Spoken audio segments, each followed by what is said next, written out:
Good evening students. हम लोग आज चैप्टर नंबर 13 क्लास 12 प्रोबेबिलिटी के एक टॉपिक के बारे में डिस्कस करेंगे। टॉपिक है कंडीशनल प्रोबेबिलिटी। ठीक है, अगर आपने कंडीशनल प्रोबेबिलिटी सही ढंग से समझ ली तो इस चैप्टर में जो भी टॉपिक्स बाकी के हैं वो सही ढंग से समझ में आ जाएंगे। और इस चैप्टर का वेटेज बोर्ड एग्जाम में बहुत ज़्यादा है, क्योंकि 8 मार्क्स के जो क्वेश्चन है इसी चैप्टर एक सिंगल चैप्टर से आ रहे हैं। ठीक है, इसलिए इसका जो टॉपिक है कंडीशनल प्रोबेबिलिटी, उसके बारे में हम लोग डिस्कस करेंगे। जैसे आपने जब भी प्रोबेबिलिटी अभी तक प्रोबेबिलिटी जो भी पढ़ी है 9 से लेकर 7th 8th में पढ़ी थी, 9 10th 11th, तो उसमें क्या था, एक एक्सपेरिमेंट किया जाता था और उस एक्सपेरिमेंट में एक सिंगल इवेंट की प्रोबेबिलिटी पूछते थे। यहाँ पे क्या है कि एक एक्सपेरिमेंट में 2 इवेंट आपको दिए जाएंगे। एक इवेंट पहले से हो चुका होगा, दूसरे इवेंट की प्रोबेबिलिटी पूछी जाएगी, मतलब एक कंडीशन दे दी जाएगी आपको। किस तरीके की कंडीशन, जैसे एक एग्जाम्पल ले रहे हैं हम। एग्जाम्पल नंबर इसका है 3rd, NCERT का। ये कहा गया कि 10 cards numbers 1 to 10 are placed in a box. ठीक है, एक बॉक्स में नंबर हैं। ठीक है, नंबर कौन कौन से हैं, कहा गया 1 2 3 4 5 6 7 8 9 10। एक बॉक्स में रखे हैं सारे नंबर, किसी स्लिप पे लिखे हों या किसी पे भी लिखे हों। कहा गया कि इसमें 2 इवेंट जैसे लिए गए हैं। एक इवेंट लिया गया, ए इवेंट मान लिया गया। ये तो आपको ये एक सिंपल स्पेस हो गया ठीक पूरा। और एक ए इवेंट लिया गया है,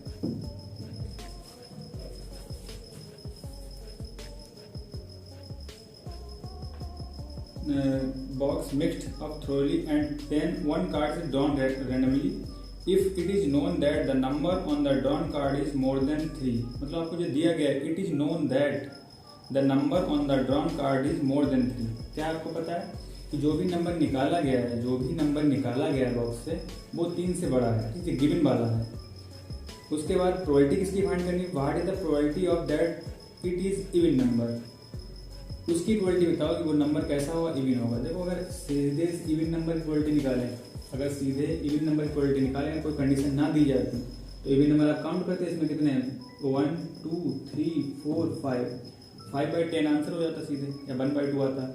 लेकिन एक कंडीशन क्या दी थी उन्होंने, कहा कि जो गिवन वाला पार्ट था, जो बी वाला इवेंट है, उसमें कहा कि नंबर जो है जो निकाल रहे हैं नंबर वो 3 से बड़ा है। ठीक है, जो नंबर हम निकाल रहे हैं वो कैसा है, 3 से बड़ा है।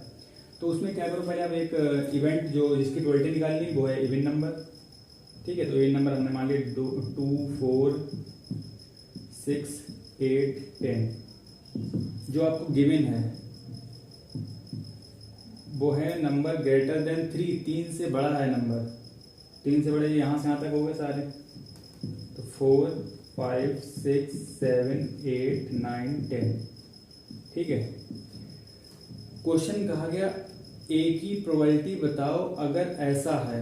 ठीक है, ए की प्रोबेबिलिटी बताओ अगर नंबर कैसे हों, ऐसे हों। मतलब पता क्या कह दिया गया कि बॉक्स में से एक कार्ड निकाला गया,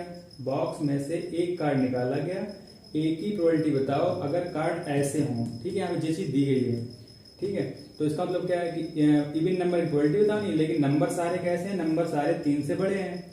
ठीक है, तो आप पूरा सिंपल स्पेस छोड़ दीजिए, आप इसमें से देख लीजिए, इसमें इवन नंबर कितने हैं, तो 1 2 3 4। तो इवन नंबर इसमें है 4, और टोटल आउटकम्स कितने हो गए इसमें 1 2 3 4 5 6 7। 4 by 7 इसका आंसर हो जाएगा। ठीक, 4 by 7 राइट आंसर हो गया इसका। अगर आप फार्मूले से निकाल रहे हो तो फार्मूला क्या होता है, फार्मूले से अगर आप निकाल रहे हो, कंडीशनल प्रोबेबिलिटी का एक फार्मूला होता है कि probability of A when v is given.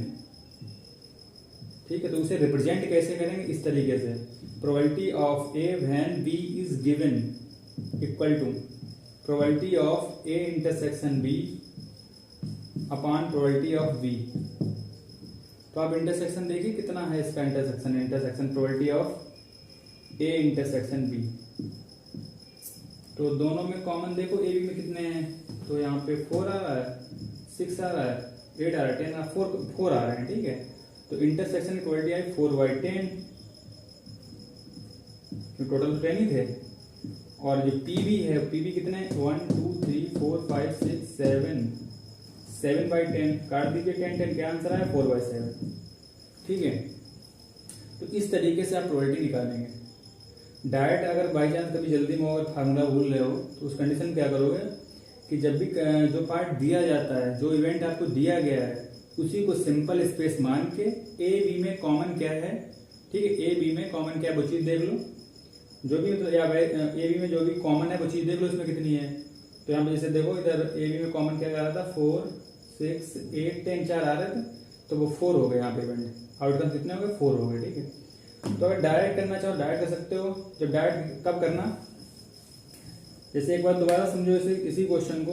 Question कह रहे थे कि एक बॉक्स है, ठीक है, जिसमें नंबर पड़े हुए हैं 1 से लेकर 10 तक। अब एक ए इवेंट है, एक बी इवेंट है। ए इवेंट कैसा है, सारे नंबर इवन है।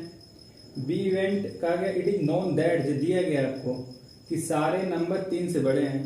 अब कह रहे एक ही प्रोबेबिलिटी बताओ जो नंबर ऐसे हों, मतलब इवन नंबर की प्रोबेबिलिटी बताओ जब नंबर सारे कैसे हों, जब नंबर सारे 3 से ग्रेटर देन हो। उस कंडीशन में आप पूरा सब जो भी दिया गया सबको छोड़ दो, बस यहाँ पे आ जाओ। इसमें बी वाले को सिंपल स्पेस मान लो, जो आपको दिया गया उसे सिंपल स्पेस मान लो।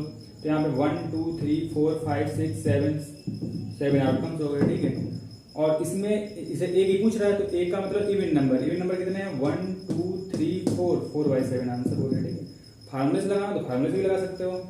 Probability of A when B is given, तो probability of A when B is given equal to probability of A intersection B upon probability of B. ठीक है, इस तरीके से आप लिख सकते हो। इंटरसेक्शन प्रोबेबिलिटी निकाल लो, कॉमन 4 आ रहे थे तो 4, टोटल हमारे पास 10 है तो 4/10 हो गया।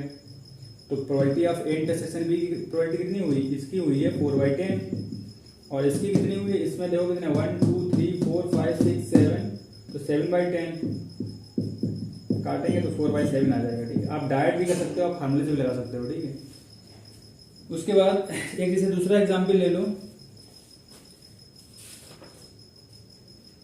एग्जाम्पल यहाँ पे दिया गया है स्टार्टिंग में ही, कंडीशन प्रोबेबिलिटी यहाँ समझाया गया। कहा गया कि एक कॉइन को 3 बार उछाला गया है, एक कॉइन को 3 बार उछाला गया। ठीक है, जब हम एक कॉइन को 3 बार उछालेंगे तो टोटल आउटकम्स कितने आएंगे, टोटल आउटकम्स आएंगे 8। और कौन कौन से हो सकते हैं आप बना लीजिए इस तरीके से। हम पहले सिंपल स्पेस बना रहे हैं, तो 8 आएंगे, तो आप ऐसे लिखिए 4 टाइम्स हेड 4 टाइम टेल।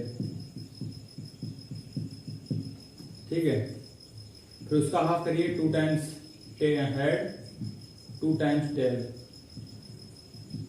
फिर उसका हाफ करिए 1 टाइम्स हेड 1 टाइम्स टेल।